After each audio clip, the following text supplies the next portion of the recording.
نداي كعاي نايت حساس بانداي نداي نايت حساس بادخنت شغل شخمي باي نوع على خاطر راح يكون النزو شخمي نعيكو متنا يكونن غنا خملسو ليه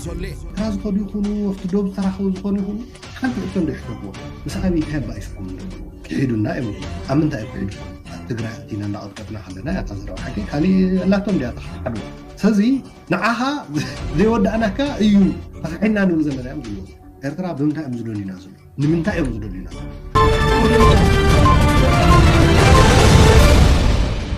نعيكو متنا يكونن غنا خملسو ليه راز خدو يكونوا افتدوب تراخو يكونوا حنت يكون يحتبوا بس ابي كان بايسكم يحيدونا امي امنتا يحيدكم تقرا دينا نقطنا حلنا يتزرع حكي خلي لاتهم دي تحدو سزي نعها زي ودانا كا ايو فحنا نقول زلنا ام دلو ارترا بمنتا ام زدولينا زلو نمنتا ام زدولينا زلو لكن غورو لهم ام زدولي زلو مسابي انت بايسكم بلو من ارتراويان كيدونا يوم زبلو الي زحتت ابي دما مسحسو تخيتنا ببسل السرح بعلو مليسلو كرينن جنريترن لمينه مليسومن شعو تبايسنا يلو هالو لا ባህላው ተንታኒ ኣብ ኤርትራ ቴሌቪዥን የተዘረበን በፕሬዝዳንት ኢሳያስ የተዘረበ ሓደ ባጋሚዶ ናይ ፕሪት ስማርት ተዛሪ ዊልካስ ናይ ጎዳና ስማርት ማለት እዩ ይሃሉ ድሮን ግዛ ዳ you can say like اسمر فول كده خلعك الك عند يركع خلعتي خليك تدخلي اول سعيد مالتي بديك الناس درون هات دخن سددينا لكم ناي نوركم ديسابا خدبدبا ميسائيل دخن ونچفينا لكم ينوركم موتغرايد اتتنكيف عندنا سوقا مويتنا بزعبا صمدو اب اير تي في ايتتنتن اندمايبل امو اب اير تي في سلا زي تقالح زتقارص صمدو الو ديو الكم تغمطيلكم حتوت ونعو سالساي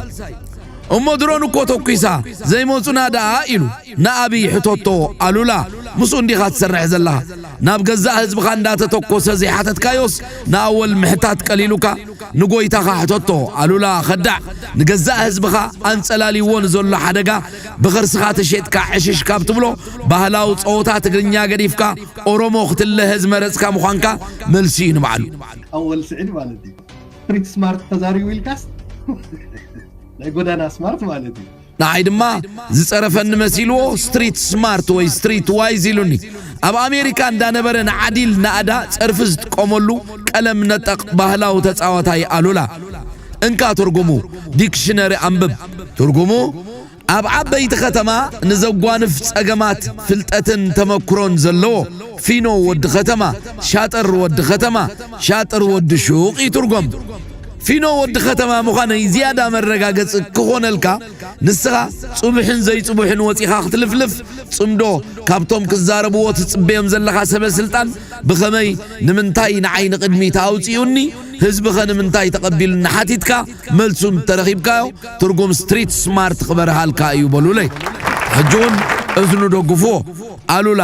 ካለ ገጽ ናይ ጽምዶ ኣብ ቀረባ ጊዜ በስትሪት ስማርት ዝምራሕ ስርዒት ተኸታተል ካብ ኩዳ ናብ እስክስታ ባህላው ጾታ እንዳቀየርካ ዜማ እንዳቀያየርካ ደቅሹ ካለ ትልሂት ከርእዩኻዮም ኣብታ ተዓፍረላ ስቱዲዮ ኾንካ ተኸታተል በሉለይ ንባህላው ተጻወታይ አሉላ ሰሎሞን ነዳይ ከዓዩ ናይ ተሐሳስባ ነዳይ ናይ ተሐሳስባ ድኽነት ሽግሪ ሸኽሚ ይባዩ ንባዕልኻ ጥራሕ ይኮነ ንህዝቡ ሸኽሚ فرحيلو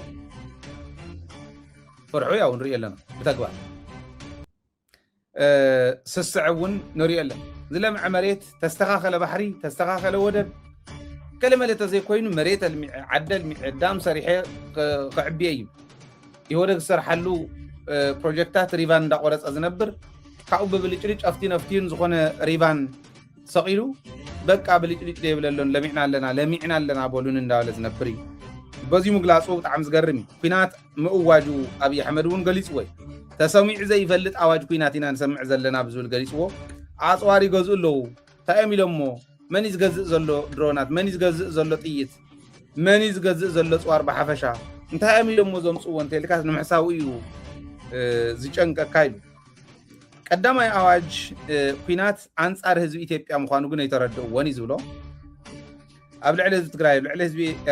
ኢትዮጵያ ኣብ ልዕሊ ህዝቢ ኦሮሚያ ኣምሓራ ካልኦት እውን ዓፋር ኢሉ ጠቂሱ ኣብ ልዕሊ ህዝቢ ኤርትራ እውን ካሊ ኣዋጅ ካልኣይ ተቀዳማይ ኢትዮጵያ ውሽጢ ዝብሎ ኩናት ናይ ማያት እይት ኩናት ናይ ናይል ኩናት ኢና ክንብሎ ኢሉ ግብፂ ምስ ኢትዮጵያ ዘለዋ ውጥረት ክገልጽ እውን ሞኪሩ እዩ ናይ ናይል ኩናት እዩ ግብፂ ሕዚ ናብ ኤርትራ ከባቢ ኣብ ዓሰብ ወደብ ከተልምዕ ኣብ ዶራሌብ ጅቡቲ ወደብ ከተልምዕ ምምፃ ሃገራት ንባዕለን ንሴኩሪቲየን ብዝጠቕመን መልክዑ ካልኦት ሃገራት ክዕድማ ከም ዝኽእላ እውን ኣቕሚጥሎ ብዓብዩ ግን ተማሂርና ኣለና ኢሉ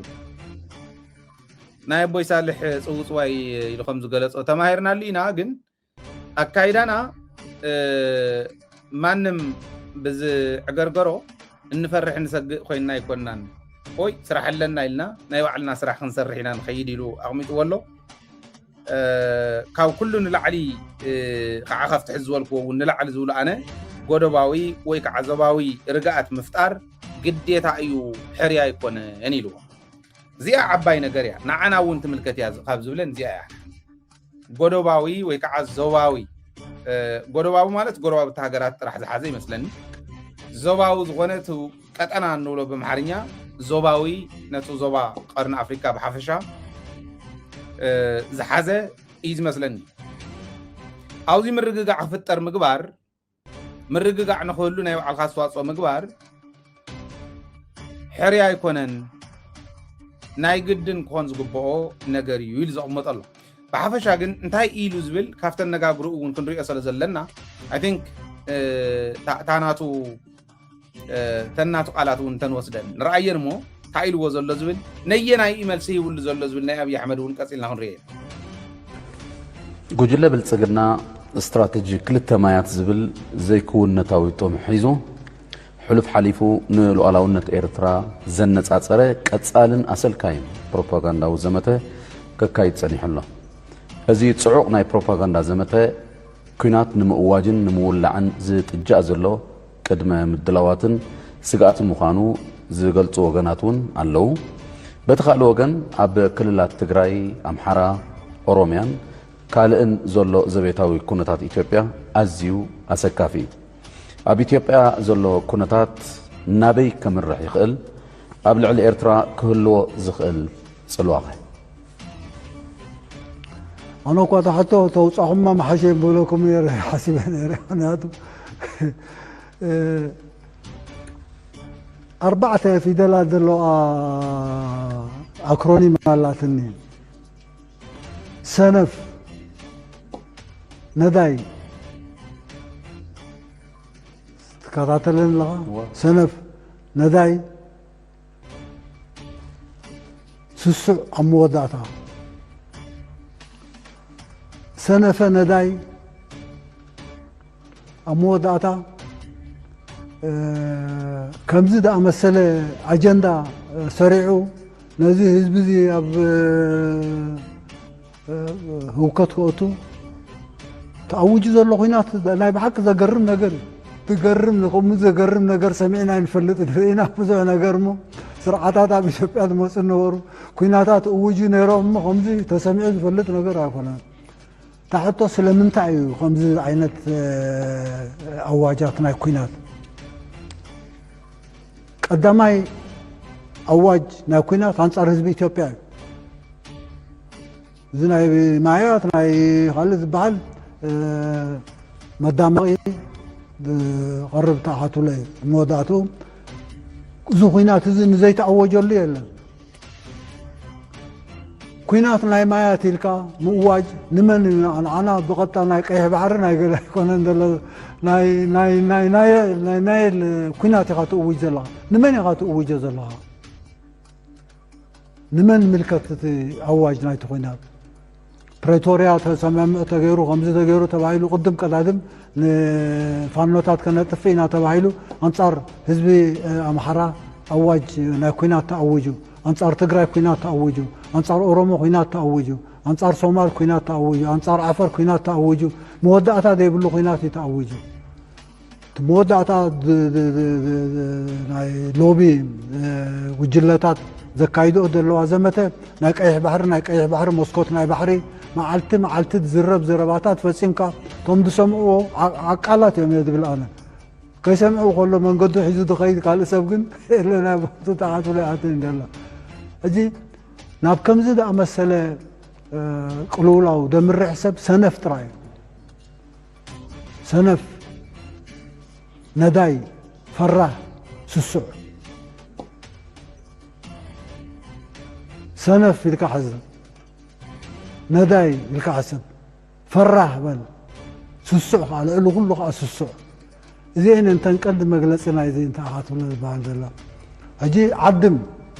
ابقى يقول تعطوا خمزي لهم خمزي لهم من خمزي لهم او نحن خمزي لنا خمزي لنا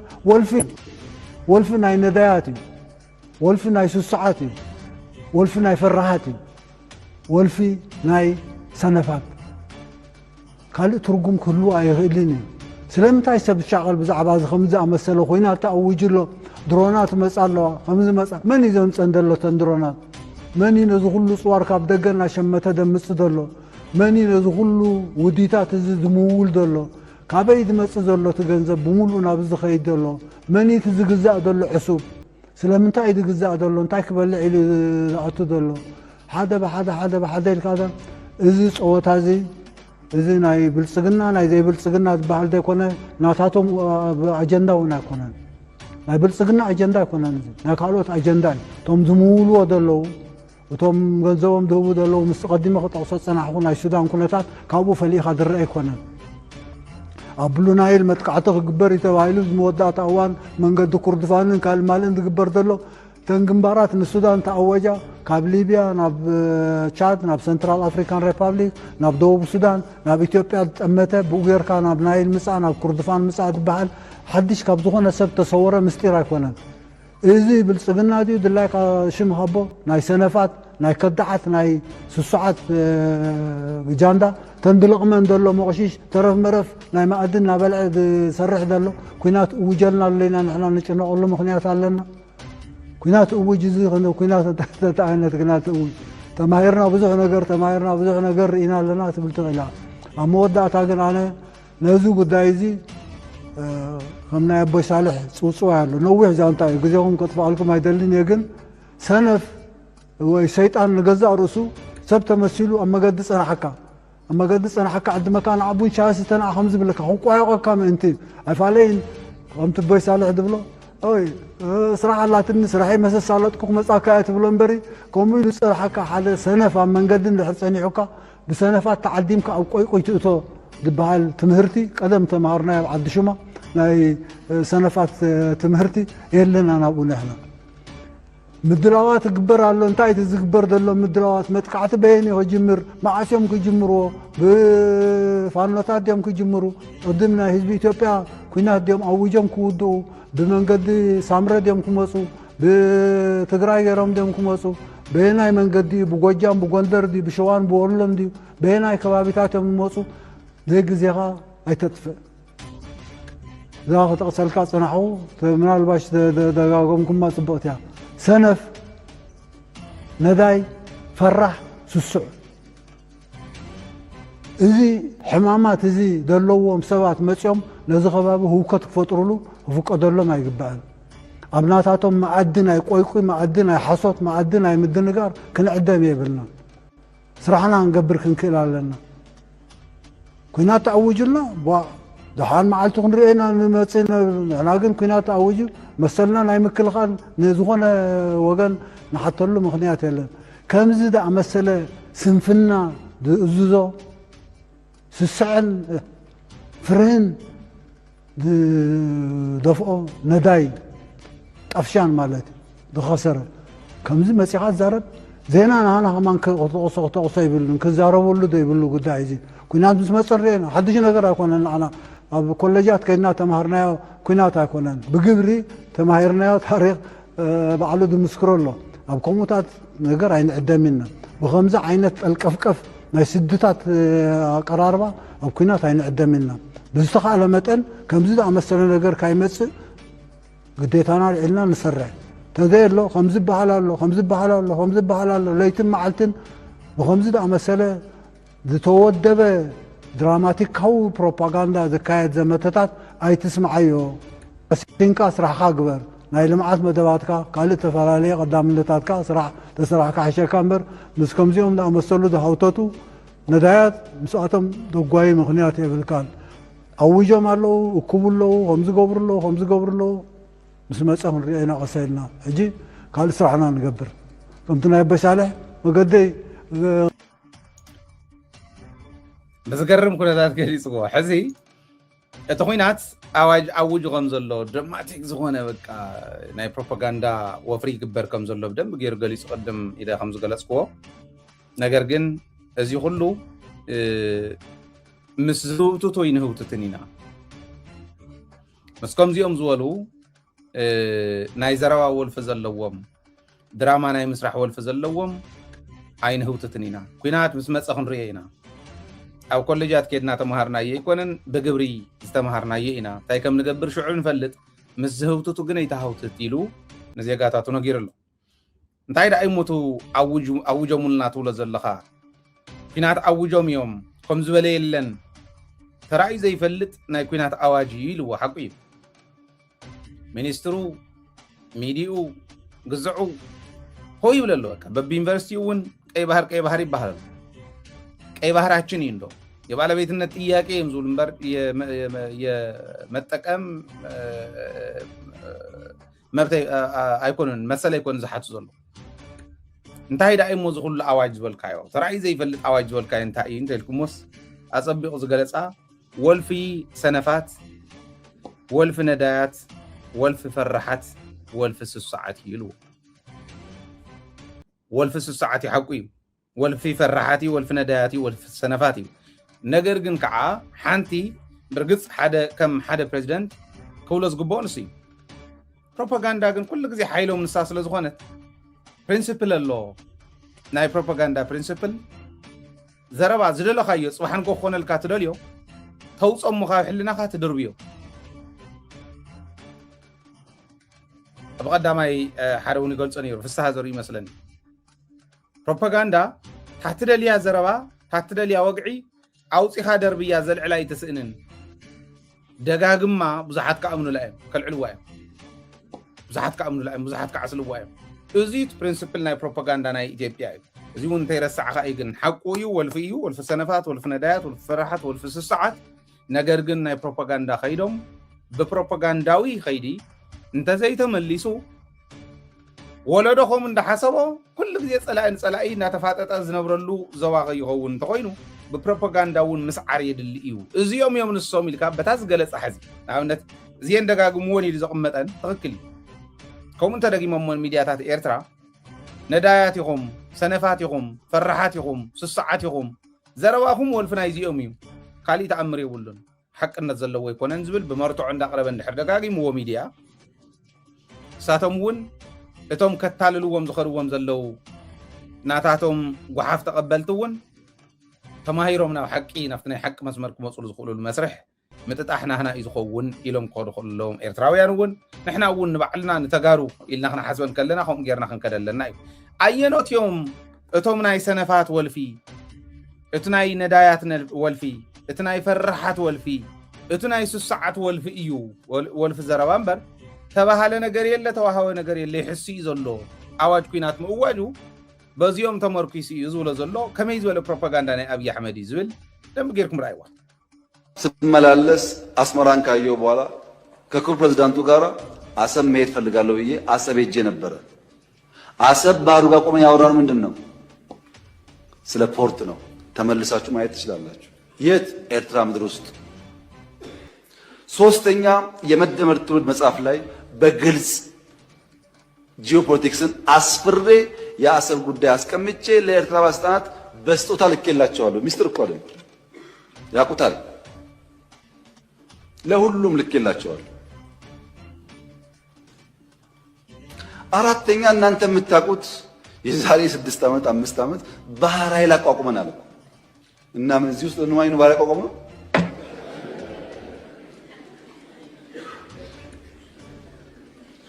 ለምን ሰዎች ይሄን ደምሮ ማየት እንደሚቸገሩ አይገባኝም። ኢትዮጵያ ቀይ ባህር እንደሚያስፈልጋት ከለውጡ በፊትም እናምን ነበር፣ እንናገር ነበር። ያኔ መደመጥ አንችልም። ከጀመርንበት ቀን አንስቶ ግን ንግግሩ አለ። ያ ንግግር ግን ሰላማዊ መሆን አለበት። የተከበሩ እንዳነሱት ከኤርትራ መንግስት ጋር ተስማምተን ከዚህ ወደ አሰብ ሄደው መንገድ ጠግነን አልኩኝ እንከፍታለን ጠግነን ነበር። ከጠገን በኋላ ችግር አለብን ፖርቱ ተዳክሟል አሉን። አሁን አንዳንዶች ልክ ጸቡ እንደ ኦቨርናይት የመጣ ይመስለዋል። እንደዛ አይደለም ታሪኩ፣ ስለማንናገረው ነው። መንገድ ጠግነን ከጨረስን በኋላ ፖርቱ ችግር አለበት ሲሉ የጋራ ወዳጅ የሆነ ሀገር ለምነን ጄኔሬተር እና ክሬን በእርዳታ ወደ ኤርትራ እንዲመጣ አድርገን አሰብ ፖርት ሲደርስ የኤርትራ መንግስት አልፈልግም ብሎ መለሰ። ያኔ ነው የገባን ይሄ ነገር ለካ ተስፋ የለውም የሚለው። መንገድ ጠገን ለምንም ብናመጣም ፍላጎት አልነበረም። ወደ ኤርትራ ልክ እንደ ሱዳን ልክ እንደ ጅቡቲ በእኛ ውጪ ፓወር ትራንስሚሽን ቀጥለን ፓወር እንስጣችሁ ጄኔሬተር አትጠቀሙ ብለንም ቆይ እናስብበት ነው የተባለው። አሰብ ሲሄድ የአሰብ ከተማ ቅድም ብያችኋለሁ፣ ኢትዮጵያ ውስጥ የቤት ችግር አለ። 1.5 ሚሊዮን ቤት መገንባት አለብን ብያችኋለሁ። አሰብ ሲሄድ ቤት አለ፣ በር አለ፣ ሰው የለም። ይሄ እውነተኛ ታሪክ ነው። ይሄንን ከተማ መልሰን ህይወት እንስጠው፣ ስራ ነው ህይወት የሚያመጣለት የሚል በየጊዜው ተነጋግረናል። ሁሉም ኢንቮይ የሚሄደው ተወያይቶበታል። በኤርትራ በኩል በግልጽ ባላወቅነው መንገድ ለዚያ ጉዳይ ምላሽ ለመስጠት ብዙ ዝግጁ አልነበሩ። እሱ ቀርቶ የከፈትናቸው ወደቦች፣ ድንበሮች በሰሜን የከፈትናቸው ወዲያው ተዘጉ። ታስታውሱ ከሆነ የተዘጉት እኮ አሁን አይደለም።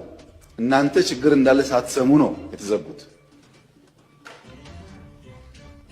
እና የኤርትራ ህዝብ አሁንም ወንድም ህዝብ ነው፣ ምስኪን ህዝብ ነው፣ አገሩን ለቆ የተሰደደ ያለ ህዝብ ነው። ከዚህ ህዝብ ጋር በጋራ መስራት መተባበር ፍላጎታችን ነው። በፍጹም የውጊያ መሻት የለንም። በህጋዊና ንግግር ሊፈታ ይችላል ነው። ለብዙ ሀገራት በተናጠል ተናገር ያለው ምክር ቤት መስማት ከፈለገ ግን ለአሜሪካ፣ ለቻይና፣ ለራሻ፣ ለአውሮፓ፣ ለአፍሪካ አሁን በተከበረው ምክር ቤት መግለጽ የፈለገው ነገር የኢትዮጵያ የቀይ ባህር አክሰስ ጉዳይ አይቀሬ ስለሆነ ቅድሚያ የሚሰጠው ሰላምና ንግግር ስለሆነ እባካችሁን ሸምግሉንና መፍትሄ አምጡልን። ይሄው ጥያቄያችን እኛ አሁን ሸመግልላችኋለን ሰላም ያስፈልጋል እያሉ ማዘናጋት ከሆነ ግን ብዙ መሄድ አይመስለኝም፣ ጉዳዩ አይመስለኝም። ይሄ እኔ ስለፈለጋችሁ አይደለም፣ ናቹራሊ አይሆን ነገር ይሄው በአንድ ቀንም አንመልሰውም፣ በአንድ ቀንም አላጣ ነው። ናቹራል ሂደቱን ተከትሎ ይሄዳል። እዚያታ ናይ ነዳያት ዝበላ አገላልጻ ማለት እዩ። ሰነፍ ናይ ሰነፋት ወልፊ ናይ ነዳያት ወልፊ ናይ ፈራሓት ወልፊ ተቕልል ክትብል ከላ ናይ 3 ሰዓት ወልፊ ዛዝራእኹም እያ። ሕዚ ዓሰብ ሰብ ስለ ዘይብሉስ ሰብ ንእትወሉ ኢልካ ከምኡ ዝበሃል ጉደሎ ኬንያ ከይድካስ ሞምባሳ ሰብ እንተን ኢስወስ ሞምባሳ ሰብ ክንእትወሉ ክትብል ማለት እዩ። እዚ እቲ ናይ ሰነፍ ዘብሎ ነዳይ ዝኾነ ተሓሳስባ ዘለዎም ዘብሎ እዚ